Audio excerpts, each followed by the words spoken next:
Welcome, ladies and gentlemen, to our second episode of the Super Series Sports Show. I am your host, Jordan Rogers, alongside always Jake Smith with Kyle Croft, man behind the tripod. So, we're episode 2, correct? We made it. We made it. Started from the bottom. Started from the upper middle-ish. And we're here. And we're here. We've been here now for 2 weeks. Second week. I think we just passed ESPN up for ratings. I wouldn't doubt it. 50 views, 8 subscribers on 8 YouTube. subscribers. You just said we have 3 Twitter followers. 3. 2 of which are robots. Probably. I wouldn't doubt it. So, I mean, Rome wasn't built in one day. So, thank you to all of our subscribers and viewers. Yes, thank you for subscribing this past week. We're very happy that you have been watching. We hope that you pass the word along. Try to get us as popular as possible. We did take your advice. Our new open air concept. Yeah, absolutely. How do you like it? You know what? I like it a lot. I think it's going to make our viewers feel more of like a part of our conversation. I agree. I don't really know what we were thinking with like the whole talking at people. Yeah, no one really does it anymore. No. And that desk jockey. ESPN, Yeah, that desk jockey job. We got sick of it. Yeah, I mean, we're already better than that. Oh, by far. I mean, speaking of better, I believe I was 1 for 2 with my call. You were with our season-ending injury, right? Yeah, you were. Will Fuller, torn ACL. Oh, I called a receiver. Yeah. So, I mean, I'm already batting 500 right now. Yeah, you're the greatest hitter of all time. First ballot Hall of Famer. First ballot Hall of Famer. And you're already more accurate than Skip Bayless and Stephen A. Smith combined. I mean, so it doesn't take much. It only took us 2 weeks. 2 weeks and we're already better. Yeah, we're already probably the best we're going to be. Yeah. So this week in sports, what happened? We had the World Series, right? World Series. It just ended. Yeah. Game 3. Last pitch just happened. Right when we pressed record. Max Muncy just walked it off. So a 7-hour and 20-minute game. That's ridiculous. Foreshadowing. Baseball is my pissant of the week. Baseball's a pissant of the week. Yeah, I cannot do 7 hours of baseball. I mean, doesn't matter what team it is. I think you can play like 2 or 3 cricket games in that amount of time. Without a doubt. And like cricket takes like 3 days to play. Without a doubt. So it was pretty ridiculous. I started in the 12th inning. Yeah. And you could still almost see a full game from there. Yeah. Anyway. Started in the 12th. Kind of took a break in the 15th. Fell asleep in the 17th. Little 7th inning stretch. Exactly. Yep. Fell asleep in the 17th. Woke up right after the home run happened. As he was rounding. I can say I was there.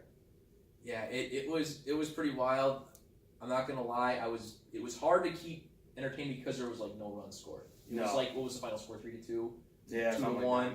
2-1, I believe, something like that. But the problem is, I mean, I just can't get into it anymore. I mean, plus, okay, so let's break it down even further. If the Dodgers needed 18 innings to beat the Red Sox just to get 1 win in this series, do you think they have a chance? No, especially with the way I'll Nathan.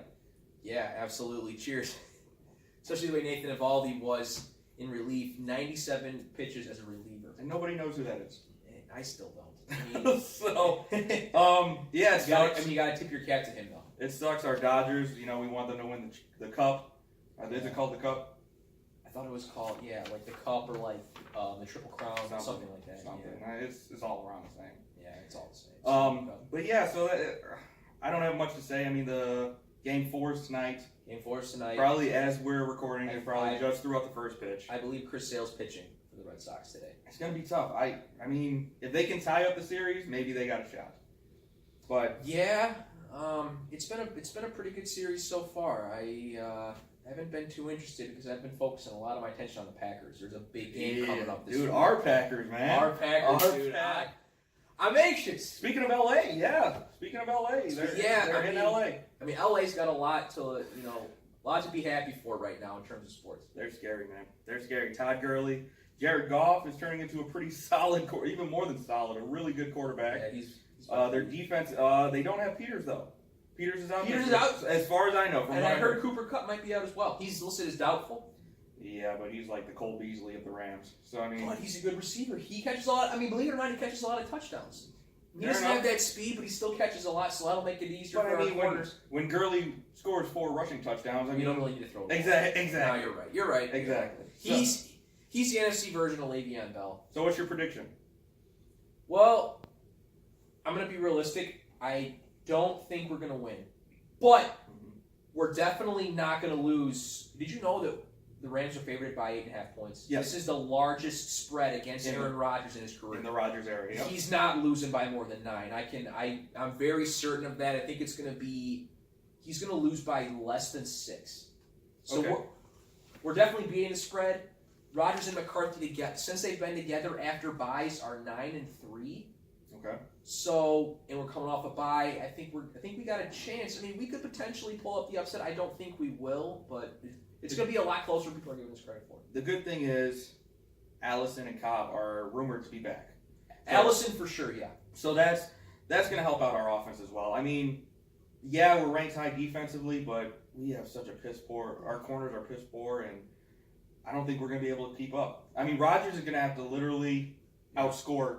It's going to The entire Rams take offense. 4 touchdowns from Rodgers. Exactly. For us to beat Devontae them. and Rodgers are really going to have to outscore the whole Rams offense. And Sam Shields is on the Yeah, Rams his first now. time Yes, coming we're back. playing against him. His first time coming back to Green Bay, See right? how he does.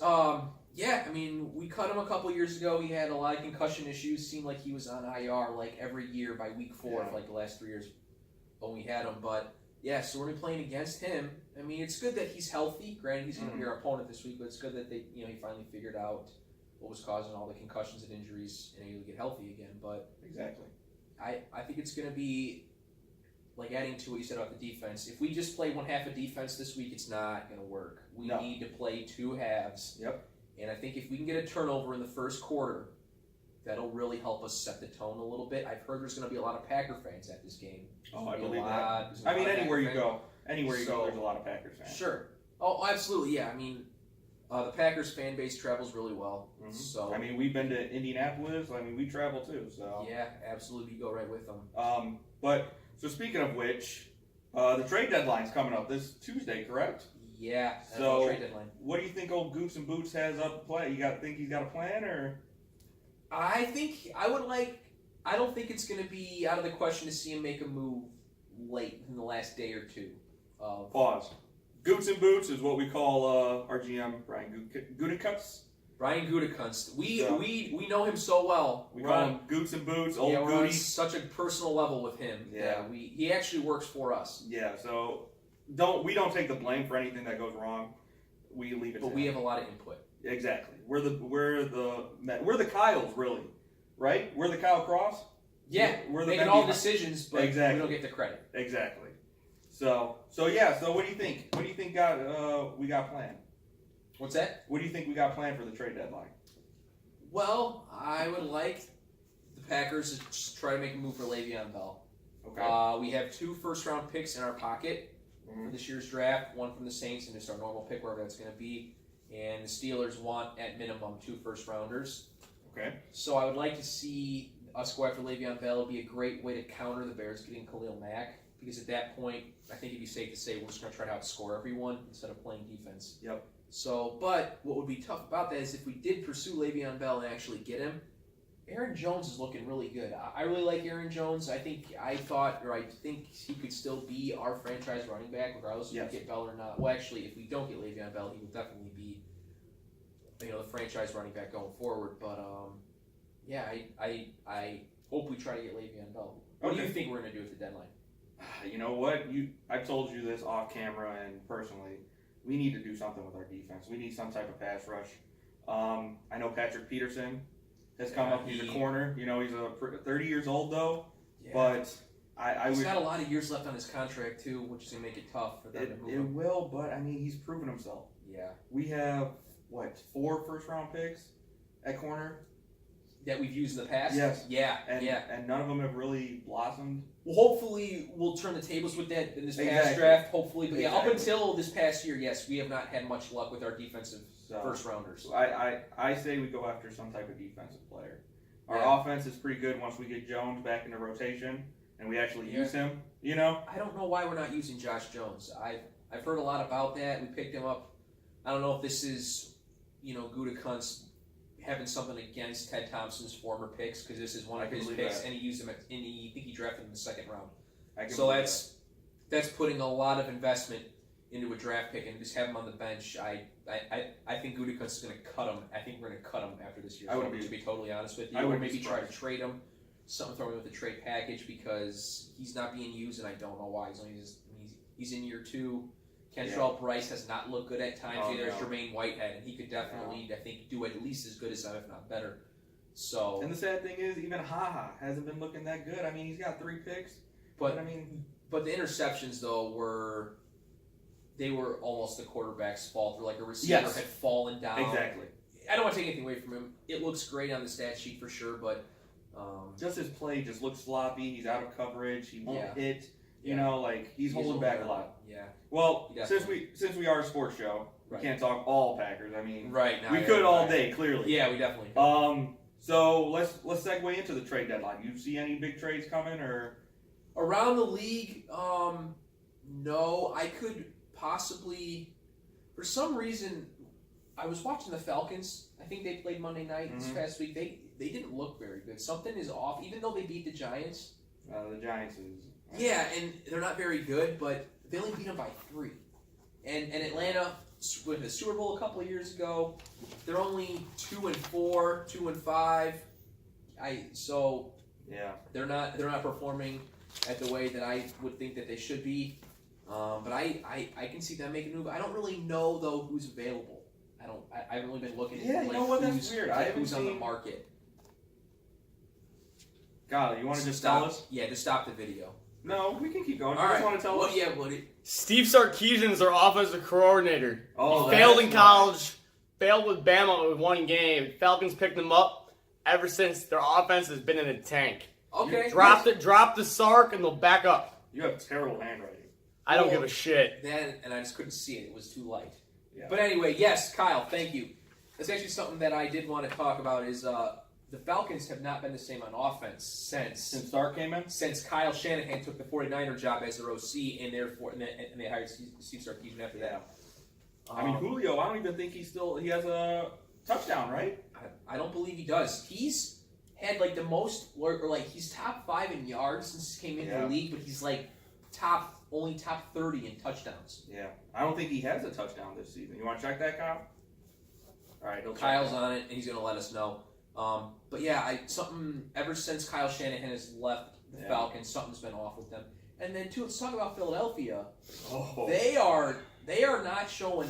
They've been very inconsistent, and I think maybe a lot of that has to do with them flip flopping from Foles to Wentz now. Wentz being that full time guy for the first time in like a year. This is like his 4th or 5th week now starting. Yeah. So they're still probably transitioning. It's going to be a little tough, but Kyle's got it for us. Kyle, what do you got? In 2017, he had 1,444 receiving yards to only 3 touchdowns. Wow. This year so far, he's at 812 to 0 touchdowns. He has a donut. Going into week 8, right? Yeah. Yeah, that's not good numbers. Do you ever? I mean, someone's got to be answering why they're not throwing him the ball in the red zone. He's huge. He's like 6'4". He's one of the biggest receivers in football. You would think he'd be the number 1 red zone target. Especially with Devontae Freeman now being out. It's like all signs are pointing to him to get the ball more, and he doesn't. So, I don't know why. So back to Philly. You know, we talked enough about Atlanta, I believe. Yeah. Let's go back to Philly. So, yeah, I mean, in my view, they're only relevant still because the NFC East is god-awful. Yeah, everyone I think is 500 there, yeah, or worse, except for Philadelphia. Yep. So I mean, they got a chance just because their division's that terrible. Yeah, it's the NFC. The NFC North and East right now are looking. I mean, I would say the North is stronger, but no one has separated themselves. You know, in the South, you have the Saints who are separating themselves. They're starting to kind of pull away. I guess down you could there. say the Rams in the South, West. And then the West. You know, the Rams. Yeah. I mean, the West has become very weak now. I mean, Seattle's kind of fallen off. You know, Arizona's clearly going through a rebuild. Yeah. You know, 49ers lost Garoppolo for the season, and now you know the Rams are just dominating on both sides of the ball. Which they should. I mean, with that squad, they should. They really went out and got a lot of guys on defense. They got a lot of guys on offense. They got a coach who never really seen a guy who's never played in the NFL, but it's like so smart. Yeah. With calling plays. Yep. Very interesting. Gotta respect the guy. Absolutely. Gotta respect the guy. So the Heat, you know, NBA just started up recently. Man, How have the Heat been doing? You know, not too bad. I mean, Whiteside, I'm still a little iffy about. Yeah. Just because, you know, I question he's not really heat culture type of player just yet. He said he's dedicating himself to the team, which I'll give him a chance. You know, I mean, absolutely. we paid him. I think he's a good guy to build the franchise around. I mean, He's like that silent leader. He's not in the spotlight so much, but he still gets. I will disagree with that. Okay. Only because the modern NBA, there's really no use for a big man. Yeah. You know, at least one that can't shoot a three. Right. Yeah, it seems like they're kind of phasing out. So that's why, I mean, Dwayne Wade's his last season. Is it officially his last year? His farewell season. Okay. So we're actually planning. We got something in the works to do on-site interviews when they come to Chicago, right? Yeah, absolutely. We're gonna hopefully be there courtside. Yeah, hopefully. Talking to D Wade. I mean, no promises. Yeah, no problem. We might get a fan or two. I mean, we'll see how close we can get before security throws us out. Hey, we might interview security. Yeah, maybe we can email the security. Exactly. Yeah, So. security guard. But I mean, outside of that, we got good young players. I'm kind of glad we didn't make that trade for Jimmy Butler. Yeah. With Josh Richardson, Justice Winslow, and I think our young, especially Bam Adebayo too. He's going to be a really solid center. And they were all rumored to be included in that trade. So I'm kind of glad.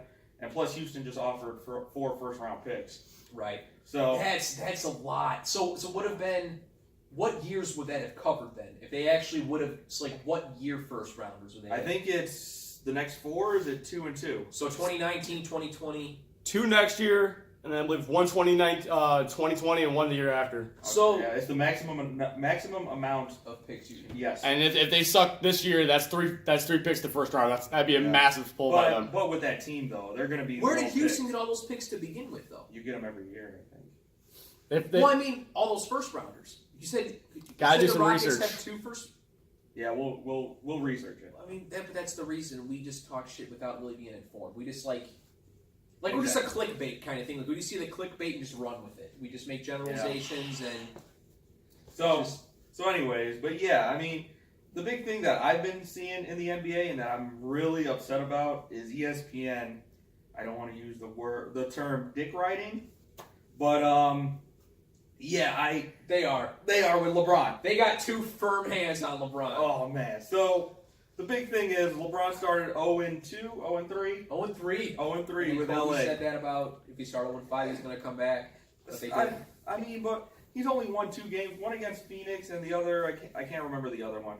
But I mean, it's not the greatest performance. You know, I mean, no, Golden State's still going to win the conference. They're probably going to win the championship. Yeah, they're. The only team that is relevant outside of that is maybe Boston. Yeah, Boston. I mean, there's to me, it's Miami. Miami. Come out. To me, it's Miami. But Right. I mean, any competition-wise, Yeah, probably Boston. they're going to Toronto. probably be representing the East. Exactly. When you play in the West, you're not going to beat Golden State. No, not well. But I have heard though that the Knicks are campaigning really hard to try to get Durant to come there. Would that be next year? Is he a free agent again after this year? Yes, sir. Hmm. I mean, still ain't going to beat him. I mean, No, it would even out the league a little bit more. yes, But I agree with that. It would still be heavily weighted towards the West, though, for Yes. sure. You know, with LeBron going over there, but he's even out the league, and Golden State would I think go down at that point if he left and they didn't sign anyone to compensate for his spot, they would for sure I think lose to someone like Houston, or if the Thunder makes some moves, or even the Lakers if they sign a big free agent. So there's some options. I hope LeBron goes 0-82 every year. Just Every year. loses every game until he retires. I hope so. That's my goal. He could. So to transition, what else we got? Hockey just started, right? I haven't watched a game. Short and sweet. Yeah, Said it all. sorry guys. Said I'm it not all. even gonna try to. They're gonna try to. I mean, our Golden Knights, Carlson is doing good. Probably. Fleury, I think he's putting up numbers. Yeah, he's always getting W's. And then there's hockey games every day. I'm assuming they're I mean, the Really? original, Yeah. the original 6. really icing the puck. They're just icing the puck Yeah. and Getting scoring goals. empty net goals. Yeah. So okay, I got a quick question. So this is something we've talked about. Yeah. Would you rather watch an 18-inning baseball game, a full hockey game, or a full soccer game? Wow. Those are all really bad. Yeah. So my options are 18-inning baseball, a full hockey, or a full soccer. Yes, sir. So remind you, an 18-inning game took 7.5 hours. Okay, so just based on time. Not necessarily Well- all factors. Well, right, I know, but just because I don't want to, just because they're all so boring, I Yeah. want to get out of boredom as quick as possible. Mm-hmm. I think I'll take hockey because a full hockey game is only about 2 hours, 2.5 hours. Fair enough. And I know soccer, they don't score, and no one really knows how long a game is. With Yeah, all I the, feel like the ref like goes- stoppage yeah. time or like whatever they do with the clock. Sorry if you're a soccer fan, die Yeah, hard. if you are, I mean, the thing with soccer is I think more people in this country could probably tell you who Joey Chestnut is over who Pele is. Yeah. Joey Chestnut, hot dog eating hot dog champion. eating, yeah. That is America's pastime, ladies and gentlemen. Yeah. The and, hot dog eating contest. and Joey Chestnut, Pele's like the Wayne Gretzky of soccer, right? I think. Or Or something like that. they call it football over where he was Yeah. born. We're close. Kyle, Yeah, right? I mean, somewhere- that's a pretty good comparison. 10 out of 10. Somewhere in Europe Yeah. So or Asia. yeah, hockey's going on. It's Hockey's happening. yeah. So we're just following our Golden Knights Alabama's still undefeated. always. I mean, they're undefeated every year. You might as well give them the college football championship. We'll update you when they lose. Yeah, How does that sound? yes. We'll let you know when they lose. How about that? Or when Tua Tagliailoa has to play 4 quarters because he's not had to do that. Tuglia violin. Taglia violin. Taglia violin. Taglia the world smiles violin. Something Yes, sir. something like that. That sounds about right. So But going back on what happened last week with our predictions, with our piss and performances, yeah, I was wrong. I remember I had predicted Deshaun Watson. yeah. He went off I started him. 30 against points. Jaguars. He went off so much that they benched Blake Bortles. yeah.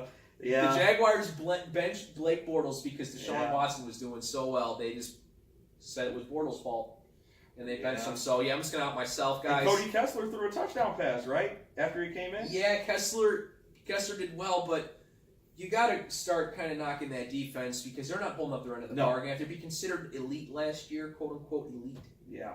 they have been anything but. They might not even win the South, the AFC Yeah, South. that's a pretty weak division too, Yeah. and they might not even. So All right. Well, who'd you have for your get rich player?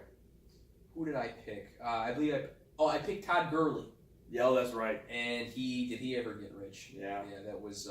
He stays rich. Yeah, I mean, we'll let you know when he doesn't. Get There you go. when he's Yeah, not there getting you rich. go. So tomorrow, I hope he doesn't. I hope we contain Yeah. him, and I mean, he's gonna get his touches, no doubt. So he's got to try to contain and just limit those Yeah. big plays. Yeah, I personally my picks. What did I pick? My piss ant was Derek Anderson. Which I believe. He was, So I was right. Yeah, Yeah, he was- Yeah, Yeah, I think he got taken out. got So benched in the first. yeah, so I think I'm right. Yeah. And then my get rich player, I think I picked 2, right? It was Yeah, you had the quarterbacks. You had Breeze and Flacco. yeah. Little. I mean, they didn't throw as many No. touchdowns as you were thinking. No, I definitely didn't get that one right. I mean, it's okay. I mean, you can't win them all. No. So who do you got? I know I already picked my piss ant player of the week. What do you got for Oh. yours? My percent performance of prediction. I'm gonna have to say I'm gonna go on a limb. I'm gonna say Jared Goff's gonna have a really bad game. Attaboy. I just think that they are favored so much, and Goff they're gonna start a really tough streak. They play, I believe, 4 consecutive Super Bowl winning quarterbacks. Right on. The Rams start. So everyone's kind of focusing on how tough it's gonna be for the Packers in the next Yeah. few weeks. The Rams have a tough schedule too. That's a hot take. So I think that pressure is going to kind of get to Goff a little bit, and he's not going to do nearly as well as people are hoping he's going to against the Packers. Right on. Okay. What So, about your get rich player of the week or performance of the week? What do you got? I'm going to have to go with Aaron Jones. Okay. So you're Packers. sticking with that game, huh? Yeah, Okay. I think there's a lot in it's also me just being biased as well, but Fair there's a lot in that game for the Packers. Okay. And also I'm biased because I don't really look at any of their games this week. Yeah. I haven't seen who else is really. I mean, I know Yeah. everyone else is playing, but I don't know Yeah. when or who against. But I'm gonna go with Aaron Jones. I think they're finally gonna feed him more early in the Yeah. game, get him his touches, and I think he's gonna have a good game. Well, I'll ride with you. Being a diehard Packers fan, Absolutely. in the veins I'll ride with you. I think Rodgers is going to be our get-rich player of the week. Yeah. One, because he's going to have to. He's gonna have to. Yeah. He's had to be all season. Exactly. He's had to be Yeah. all season. And so. I mean, yeah, if the Packers are going to compete, it needs to be a shootout. He's got to throw a lot. And he's got to score. Yeah. So He's gonna be taking off that knee brace. I believe that's what I heard. this week. So That's what I heard. Mobility. So yeah, I mean, to sum it up, he's got to be. He's gonna have to be the GOAT So. that he is once again. So that'll wrap it up here. Thank you for tuning in, and we will Pass it off, right? Yeah, we're gonna pass it off to Kyle with his arts and crafts collection segment. Hello, everyone. Welcome to this weekend's Arts and Crafts Collection segment. I am your host, Kyle Croft. Today's rant is going to be about the University of Southern California Trojans. They lost today to Arizona State 38-35. First loss at home in 19 games under head coach Clay Helton, but this one could be the nail in the coffin. If you remember correctly from a few years back, Lane Kiffin lost the last second game to Arizona State and was fired on the tarmac on the way home to LAX. Not a good look. This year's Trojan team is not up to snuff. Clay Helton, since Sam Darnold has either been drafted or the few games before he started back in 2014, is 10-10. Unacceptable for a traditional college blue blood. The school of running back U, school of Heisman winners Marcus Allen, Matt Leinart, Carson Palmer, Reggie Bush, the God, Jersey 55, Junior Seau, Willie McGinnis, Keith Rivers. This is a traditional, proud school, and it is pathetic right now. This year alone, statistically, within the nation, they are 105th in total yards on offense. They are 105th in net punting, which creates terrible field position for themselves and giving the opposing teams a much better chance of scoring. Even field goals count in this weak Pac-12. Clay Helton has done a terrible job at coaching this team up. They are 107th in red zone offense. They've given up tons of sacks between a weak offensive line, leading them to be the 76th in the nation. And on their defensive side, they're not getting the ball back. They're 114th in turnover margin. When you have a team stacked with 5-stars and 4-star players, right now in the 24/7 online sports composite, in the past 5 years, they are ranked number 4 in talent, only behind Ohio State at 1, Alabama 2, and Georgia 3. That is unacceptable. They got blown out by Ohio State at the Cotton Bowl. They looked pathetic against Alabama 2 years ago. They lost to a poor first-year head coach in Herm Edwards, who has been out of the NFL for many years now. It's not a good look. Yes, they have a freshman quarterback. They had to put in a redshirt freshman today, but that's not the reason they play bad. Their offensive line is atrocious. Their center continuously snaps the ball low or way too high, creating a false pretense between the wide receivers' timing and the routes themselves. The running game is slow and never gets started on time. The holes are never there. As a gumbo offense with no true identity, T. Martin has been a liability as a play caller. There is no flow to these games. Every time they go on 4th down, do you have confidence in this team to convert? You know the answer is no. They can't make it done. Short yardage is terrible. When it's 3rd and 2, their best bet would be to throw the ball. They've been that bad in the running game. They brought in Tim Drevno, a traditional offensive line coach, to coach the running backs. What gives? Make him the offensive line coach like he was at Stanford previously and Michigan when they had dependable offensive lines, and fire Neil Callaway, who is an old man who has let this game fly by. The Pac-12 is weak. They're not going to make the playoffs again this year. And looks like USC is not going to win the Pac-12 South. After a blowout loss at Utah last week and another loss this weekend to Arizona State, when you have this much talent and you can't win the Pac-12 South, you need to reevaluate things. If I'm Lynn Swan, the athletic director, I'm going to take a big hard look around the department and the university, talk to the board of trustees, any boosters, get Clay Helton a buyout. Hopefully he's a man of integrity and chooses to resign at the end of the year. He needs to look in the mirror and say, hey, I'm not getting the job done for these kids. I'm not developing them in the right way. We don't even practice full speed. Our tackling is pathetic. Players are out on bruises and bruised egos. when I'm a coach that can't motivate a team to beat Washington State, a team that, yes, Mike Leach can be a respectable coach, but he has plenty of holes in his game, and his defense is never all together there. After he's gone, the two main people that they need to look at are Dino Babers of Syracuse and Matt Campbell of Ohio State. Two young coaches that are creating a lot of buzz and big wins with talent that isn't all the way there. If you don't get any of those teams, those great coaches that are up and coming, gotta look at Jeff Brown of Purdue that went over Ohio State last weekend. His name is up and coming, but right now he's pegged for that potentially opening Louisville spot. So if USC, at the end of the year, make the right choice and move on. Thank you. Have a good night. Smooth.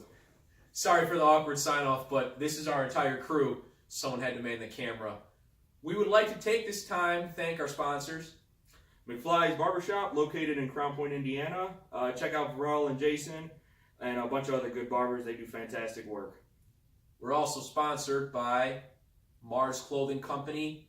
They are a not-for-profit clothing line that sponsors local charities in the area as well as in the Chicagoland area. Thank you for tuning in this week to the Super Serious Sports Show. Continue to like, comment, and subscribe to our YouTube channel. And do yourself a favor and follow us at Serious_Show on our Twitter handle. I am Kyle, this is Jordan, and this is Jake. Stay crafty, my friends.